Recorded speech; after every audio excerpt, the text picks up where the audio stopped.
Hey, this is Azbolg, and we're going to talk about the Dark Knight Awakening, some first impressions, her move list, and so forth. I think the Dark Knight is just a really impressive class. I think she might be the strongest class I've played in this game, and I've played a few classes, not all of them, but quite a few. I played the Ninja, the Witch, and so forth. She has a lot of AoE, and she just seems to do a ton of damage. My weapon, I had issues enchanting my weapon yesterday. The Dark Knight Awakening came out yesterday, but I could only get my weapon up to plus 13.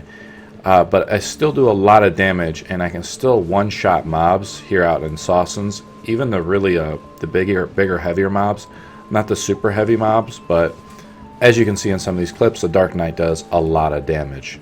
The first thing I want to show you is she's got these two badass-looking swords that are just floating around her. They're really cool.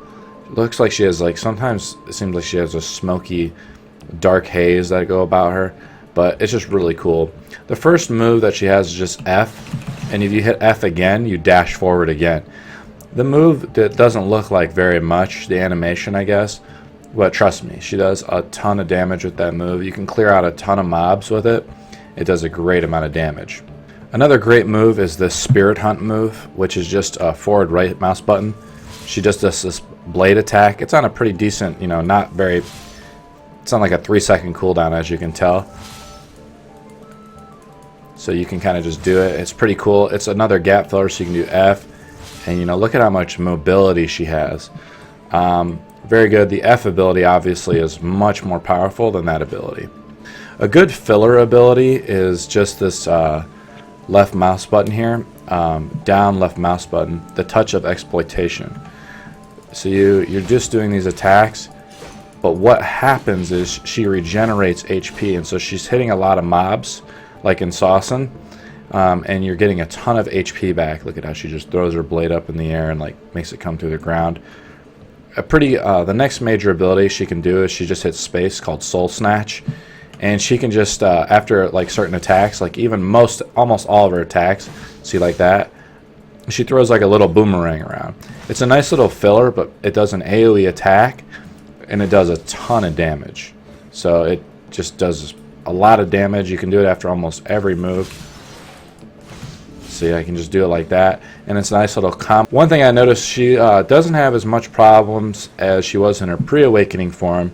She can regenerate her mana, it seems, pretty effectively. I do carry around mana pots, but with her one filler ability, she's able to regenerate her HP. It just, for whatever reason, the forward F ability, or the F, which is this ability, you can see that plus 10 EP recovered on good hit, and has a plus 50% critical hit on hit. So that's the way the F ability makes you regenerate your mana, and just this other ability, the back F ability, this ability regenerates your HP, so that really helps. Now let's just go through the rest of her move list. I'm just pointing out some of the highlights that I found that were really effective for me in grinding. Obviously, I think F is the most powerful ability she has. It hits a ton of mobs, has a huge, wide arcing radius. But she has a lot of other really cool moves that you can combo in together that make her very effective. I think better than the Witch, where the Witch I was just spamming like forward F or whatever with her. It's similar with her, but she's more of you can do more melee with her, but at the same time you do have like a lot of, I want to say, caster elements to her. So the first one is we just have E, which is just, if you look at all the buffs that she gets, so she gets a movement speed increase. It lasts for 30 seconds.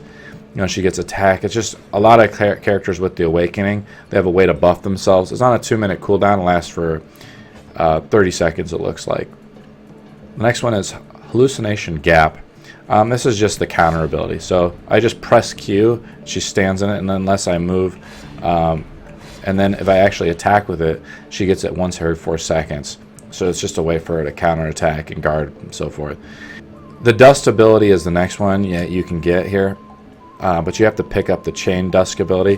When you dash to the side, it doesn't use any mana, but if you dash forward, it uses mana. Then her next ability is just the Valiant Training. It does a ton of damage if you're just it's just the normal attack stuff that people usually pick up. The next one is we talked about, which is the touch of exploitation. It does a ton of damage, decent amount of damage. It hits 12 enemies though. You get a little accuracy. It's a down attack, and it looks like the last hit is a down attack. But the nice thing about this is it's a way to regenerate your HP when you're grinding mobs. It probably won't work well in PvP, but I consider it to be like a filler.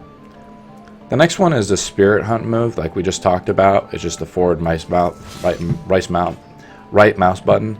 The cool thing is, I guess it does, you get super armor when you use it, and it causes stiffness when you hit someone. The next one is Spirit Blaze. This one just gives 100% critical hit when you use it. It's a pretty cool ability. She like basically attacks with her sword, and then she throws like a bunch of balls at him. It's a down attack, air attack. It doesn't do a lot of damage, but you see it's a cool little. You see it uses some mana up though. The cool thing about it is it does a down attack, air attack, so it does floating on a good magical hit. The next one is Shattered Darkness. We have a shift left mouse button, and it's just a really cool ability.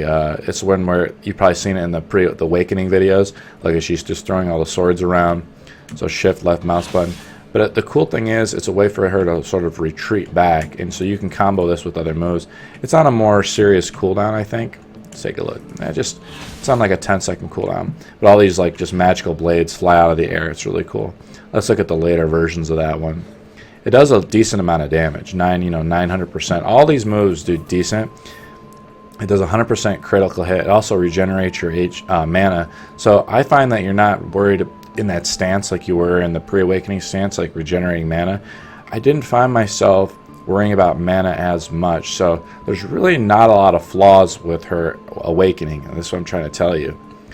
The next one is Shift E, which is 600% times 5. It doesn't do a lot of damage, 100% crit though. You get super armor. A lot of her abilities, like even this one, something like most of them give you super armor, or they enter you into a guard stance. Like this retreating one, Shift C, you enter frontal guard while using the skill. So while she's using most of her abilities, she's getting a lot of defense too. So even though she might be a glass cannon, she's obviously more like in my opinion, like a prestige class. This is this Seed of Catastrophe. Shift E here, this explosion, is a way for her to use her Black Spirit Rage. It does a huge, massive explosion when she does it. Just a pretty cool ability. See, it has a good range too. The animation is pretty quick. The explosion doesn't look like very much, but when when you have the Black Spirit Rage explosion go off, it does a lot of damage. The next one is Spirit Legacy. Shift right mouse button. Oh, this is another really cool one. This one also is another ultimate.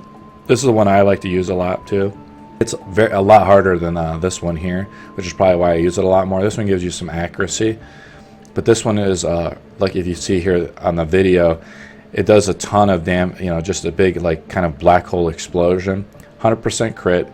You get minus 20 DP, 10 seconds on the target. You get, again, regenerate your mana. It also stuns the opponent when not on cooldown and stuff like that. You can actually keep using this ability. Down smash on good hits, frontal guard while skills in effect. So it's just shift right mouse button. So you have to be standing still. Boom, like right there. But you can see I can use it here. I just drink a mana potion. You see this, and if I'm hitting opponents with it, look at it doesn't use that much mana. So you regenerate a lot of your mana back. But in Awakening, it does a lot of damage. It does a big explosion when you have a Black Spirit Rage. It's a really cool ability. Let's take a look at the last one here, right mouse button. We're just doing this regular attack. I don't use this one that much, but what it does is it does a Snare Attack. So look, it just takes a lot of time for you to execute this animation, because she's kind of like the witch. She wants to just raise her hands up a little bit. See, it just takes too long to execute the animation. It looks like it does a lot of damage. The problem is it doesn't it uses mana, so it's not one of these abilities that can regenerate your mana. I don't use it very much when I'm grinding, because I'm usually using like F and those other abilities that are just a lot more powerful. But the cool thing is this is like a way to snare your opponent. So if you ended up them, and I can see this more as a PvP ability, if you end up getting a stun on someone, you could try to execute this little combo chain and put them in a snare. It also gives you some accuracy. We already talked about F, that's my favorite move. And space, we already talked about space, which is the soul snatch. That's all that the Dark Knight Awakening is. My last thing, like I say, is that I'm very impressed by her and her skill set. She's probably the strongest class in the game, I'll just straight up tell you. Obviously, like, your level and gear matter a lot, but I mean, even at plus, what, 13 or whatever, I'm able to just do like a ton of damage with her. And she's really cool looking. She's got a cool weapon. So I know I think only like 5% of the players or something reach Awakening anyways, or reach level 56 when they release the statistics on it. So I think a lot of players grind up and then they don't kind of finish it. But when you do, and you do finish the quest, if you want to know more information about the quest, it's on my Let's Play channel. The link is in the description. Hope you guys enjoyed this video, and like, subscribe, comment what your thoughts on the Dark Knight are, and I'll see you guys in the next chapter.